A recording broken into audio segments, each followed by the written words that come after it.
এত বড় বড় আমগুলো তোমার 1.5 কেজি নিয়েছে 100 টাকা। আর রুটি তরকারি করতে ইচ্ছে করেনি, দুধ নিয়ে আয়। নারকেলটা এরকম ফেটে গেছে। এখানে দিনের বেলা 40-42 ডিগ্রি থাকছে। একটু ডিসঅ্যাপয়েন্টেড হয়েছি, আমরা না জেনেই ডিসঅ্যাপয়েন্টেড হয়েছি। আমাদের কাহিনী নতুন একটা ভিডিওতে তোমাদের সবাইকে অনেক ওয়েলকাম। কেমন আছো তোমরা সবাই? আমরা কিন্তু বেশ ভালো আছি। কালকে সানডে মার্কেটে গেছিলাম, রিলসে তোমরা দেখেইছো সানডে মার্কেটে গেছি। তো সানডে মার্কেট থেকে এবারের প্রথম সিজনের আম নিয়ে এসেছি। দেখো এত বড় বড় আমগুলো তোমার 1.5 কেজি নিয়েছে 100 টাকা। বেশ ভালো মিষ্টি ছিল, খেয়ে দেখে এনেছি। আর তোমার এখানটায় রয়েছে টমেটো তোমার 1 কেজি 20 টাকায় দিচ্ছিল। এখানে লাল শাকের আটি, ধনেপাতা এগুলো সব 10 টাকা 10 টাকা করে পেয়েছি। আর এটা পেয়েছি মাছ মেলনটা না 10 টাকায় দিয়ে দিচ্ছিল। আর এখানে ঝিঙে আছে, ঝিঙেটা 20 টাকা করে, হাফ কিলো 20 টাকা নিয়েছে। এই হচ্ছে টুকটাক সবজি। এখানে আপেল আছে, আপেলটা দাম বেশি নিয়েছে, 200 টাকা করে কিলো নিয়েছে আপেলটা দেখতে খুব সুন্দর দেখো।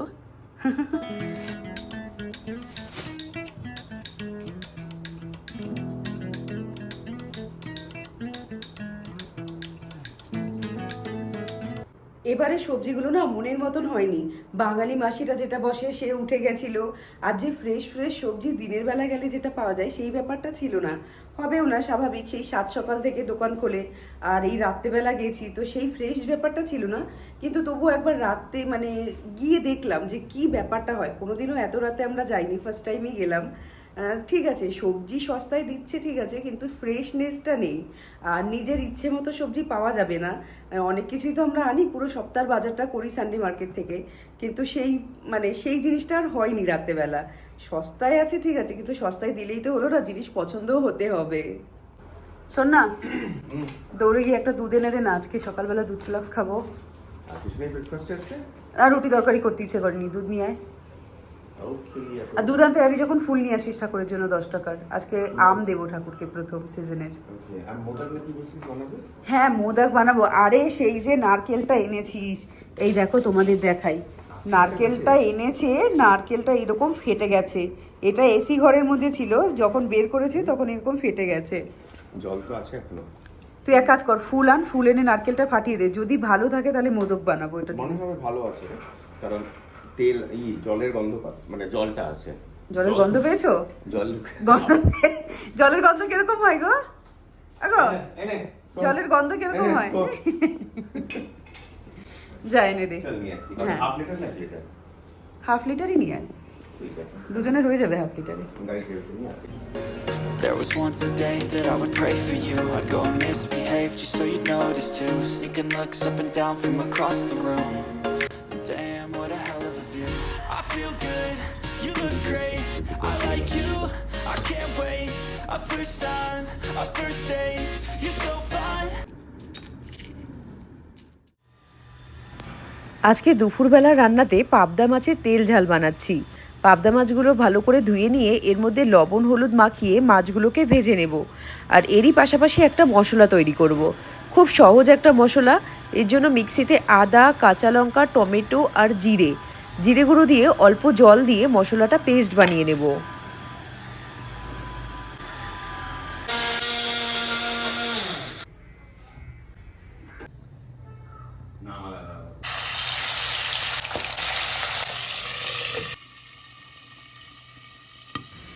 যেই মাছগুলোর আঁশ হয় না সেই মাছগুলো ভাজতে গেলে কিন্তু প্রচণ্ড তেল ছিটে বাইরে আসে, সেই জন্য অবশ্যই ঢেকে ভাজতে হবে।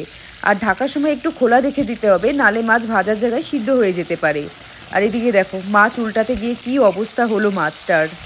কড়াই যতই গরম করি, কড়াই সর্ষের তেল দিয়ে একটু লবণ দিই, যাই হোক না কেন, কিছু মাছ আছে যেমন পাবদা মাছ, ট্যাংরা মাছ, এগুলো ভাজতে গেলেই না আমার লেগে যায়। দেখলেই তোমরা মাছটা ভাজতে গিয়ে লেগে গেল, খারাপ লাগে। যখন মাছটা ঝোলে দেবো তখন পুরো ছেড়ে যাবে, মানে সার্ভ করতেও খারাপ লাগে এরকম মাছ। কিন্তু কিছু করার নেই, আমি এর সলিউশন কোনো খুঁজে পাইনি। কড়াই খুব ভালো করে হিট করে নিই, তারপরেও মাছ এরকম আমার লেগে যায়।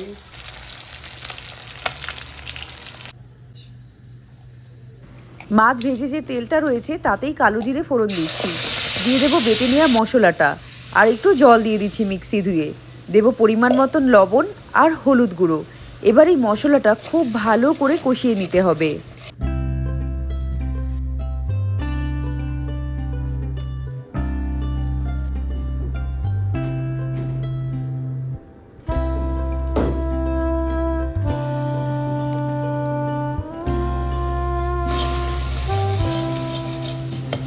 মশলা কষিয়ে একদম শুকনো হয়ে গেছে, এবার ঝোলের অনুযায়ী জল দিলাম। এবার ঝোলটা খুব ভালো করে ফুটুক। এই ওপরের ইসেটা ছাড়িয়ে নে। জল বেরোচ্ছে, বাবা এত বড় নারকেলটা এইটুকু জল। এখন আমাদের নারকেল ছাড়ানো চলছে হাতুড়ি আর স্ক্রু দিয়ে। স্ক্রু ড্রাইভার দিয়ে। আরে স্ক্রু ড্রাইভার একই তো জিনিস। স্ক্রু, আচ্ছা ঠিক আছে। কেন দুটো আলাদা আলাদা? স্ক্রু, আচ্ছা স্ক্রু আর সরি স্ক্রু ড্রাইভার, হ্যাঁ এক্স্যাক্টলি আলাদা আলাদা। দেখ আগে ফাটিয়ে ভালো আছে কিনা, ধুয়ে নে।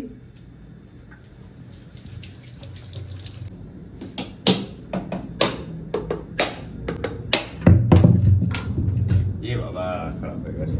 এ রাম, খারাপ হয়ে গেছে। ইস ইস ইস, যা রে।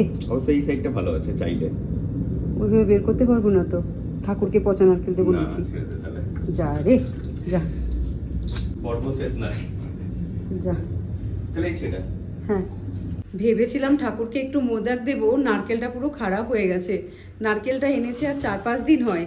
যেই দোকানে ছিল সেই দোকানে এসি ছিল বলে নারকেলটা ভালো ছিল, আর এসির থেকে বের করে বাড়িতে এনে যে 2 দিন রেখেছি পুরো ফেটে গেছে দেখি। তো এই আজ করবো কাল করবো করতে করতে হলো না, নিজেদের দোষেই পুরো নারকেলটা খারাপ হয়ে গেল, মনটাও খারাপ হয়ে গেল। ঠাকুরকে একটু মোদক বানিয়ে দেওয়ার ইচ্ছে ছিল। তা ঠিক আছে, ঠাকুর এখন মোদক খাবে না, ঠাকুর আমই খাবে, এবার ফল খাবে ঠাকুর, মোদকটা তো পরে খাবে। নারকেলটা তো বাজে বেরোলো, কি আর করা যাবে, পরের বার একটা ভালো নারকেল এনে মোদক বানিয়ে দেবো।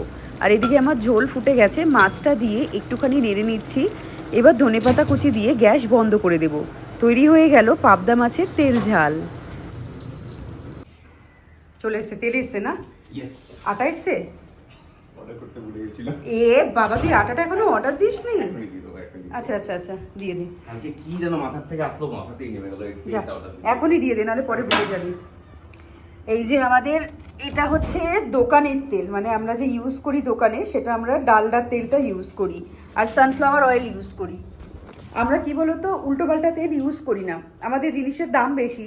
যারা চেক করতে পারবে তারা চেক করে দেখবে, আমাদের একটু কস্ট বেশি জিনিসের, কারণ ভালো তেল ইউজ করি। তোমার পাম তেলের দাম কম, এমনি অন্য সব জায়গায় পাম তেল ইউজ করে, কিন্তু সেটা দাম কম দেখে তো লাভ নেই। জিনিসটা খাওয়ার উপযুক্ত না হলে পরে খাওয়াবো কি করে মানুষকে? তো সেই জন্য যারা একটু দাম বেশি দিয়ে, সত্যি কথায় বলতে যেটা আমরা খেতে পারবো না সেটা কাউকে খাওয়াতে পারবো না। এক্স্যাক্টলি, যেটা আমরা খেতে পারবো না সেটা অন্য কাউকে খাওয়াবো না। তো ভালো তেল ইউজ করি বলে জিনিসেরও দাম বেশি। আর আটাটা তুই দিয়ে দিস। আটাটা আমরা ফরচুন ইউজ করি। আমরা আগে আশীর্বাদ আটাটা ইউজ করতাম, আশীর্বাদের থেকে ফরচুনটা ভালো বেশি, এর জন্য এখন ফরচুনটাই দিই। আর এইসব করতে করতেই আমাদের আগে অর্ডারটা চলে এসেছিলো। অভিক এখানে প্যাকিং করছে অর্ডার। দেখি রাইডার কত দূর আছে, চলে গেছে গেটের সামনে। গেটের সামনে পুরি ভাজি আর মশালা ছাঁচ এসেছিল। রাইডার চলে গিয়েছে। এই যে রাইডার আমাদের, আর আমাদের রেস্টুরেন্ট হচ্ছে এই যে। কত নিচ্ছে আটা? 466, 10 কেজির। 10 কেজি দিয়ে দেয় আগে অর্ডার। কার্ড। আটাটা যদি এরকম বসিয়ে থেকে না অর্ডার দিই, আটা আমার কালকেও আসবে না। এজন্য এখন অর্ডার দিচ্ছে। আর অ্যামাজন দিয়ে দিচ্ছিস না? অ্যামাজন দিয়ে দিচ্ছে, আজকেই ডেলিভারি দিয়ে যাবে। এদিকে আমার চান হয়ে গেছে, আর ঠাকুরকে এইবারের ফার্স্ট সিজনের আমটা দিয়ে পুজোটা দিয়ে নিই। তারপরে সব তো রেডি আছে, গরম গরম ভাত হয়ে গেছে, ঝোল হয়ে গেছে, শাক ভাজা হয়ে গেছে, তারপর লাঞ্চটা করে নেব।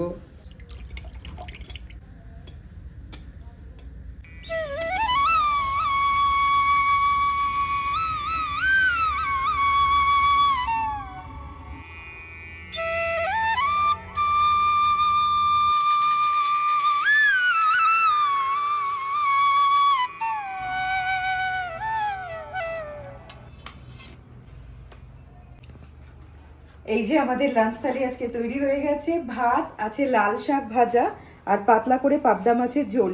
এই গরম যা পড়েছে, এখন জানো এখানে দিনের বেলা 40-42 ডিগ্রি থাকছে, রাত্রেবেলা 27-28 ডিগ্রি চলে আসছে। আর এই গরমে এটা খেতে ভালো, কিন্তু ওয়েদারের যা কন্ডিশন না, মানে রাত্রেবেলা ওরকম ঠান্ডা বলে ঠান্ডা লাগছে, আর দিনে এত গরম, কিন্তু এই গরমে পাতলা ঝোল হেভি ব্যাপার।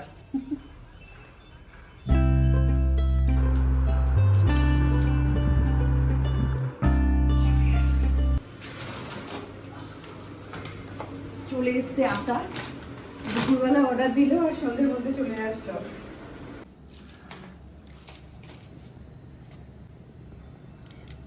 আমি আর অভিক রেডি হয়েছি বেরোবো বলে। পুরো দেখো কি সুন্দর সেজে গুজে একদম রেডি, যে একটু বিকেলবেলা আর ঘরে বসে বসে ভালো লাগছে না, রেডি হয়েছি।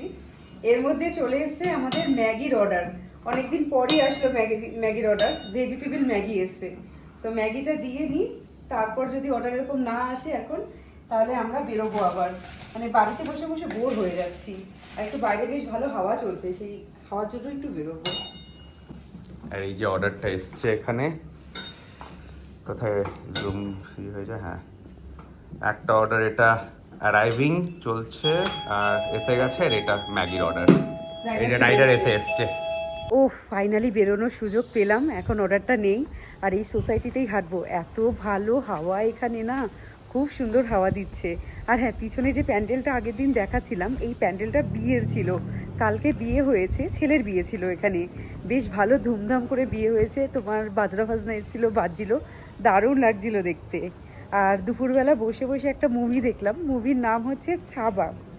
তো মুভিটা নিয়ে কি হয়েছে বলি, এক্সপেকটেশন ছিল এটা শিবাজি মহারাজের মুভি, বেশ সেরকম এন্থু নিয়ে বসেছি, কিন্তু কি বলবি না, বলছি সত্যি কথা বলতে আইডিয়া ছিল না, মুভিটা ভেবেছিলাম সত্যি শিবাজি মহারাজের উপর বানানো হয়েছে, বাট দেখতে দেখতে একটু মাঝে লাগছিল যে কিছু তো একটা ব্যাপার আছে। পরে বুঝলাম যে ছাবা বেসিক্যালি শিবাজি মহারাজের ছেলের জীবনীর ওপর বানানো হয়েছে। হ্যাঁ, ছেলের জীবনীর ওপর। তো একটু ডিসঅ্যাপয়েন্টেড হয়েছি, আমরা না জেনেই ডিসঅ্যাপয়েন্টেড হয়েছি। মুভিটা ওভারঅল ভালো, কিন্তু ওই এক্সপেকটেশন ছিল শিবাজি মহারাজের ছবি দেখছি, সেটা হয়ে গেছে শিবাজি মহারাজের বাচ্চার, এটাই।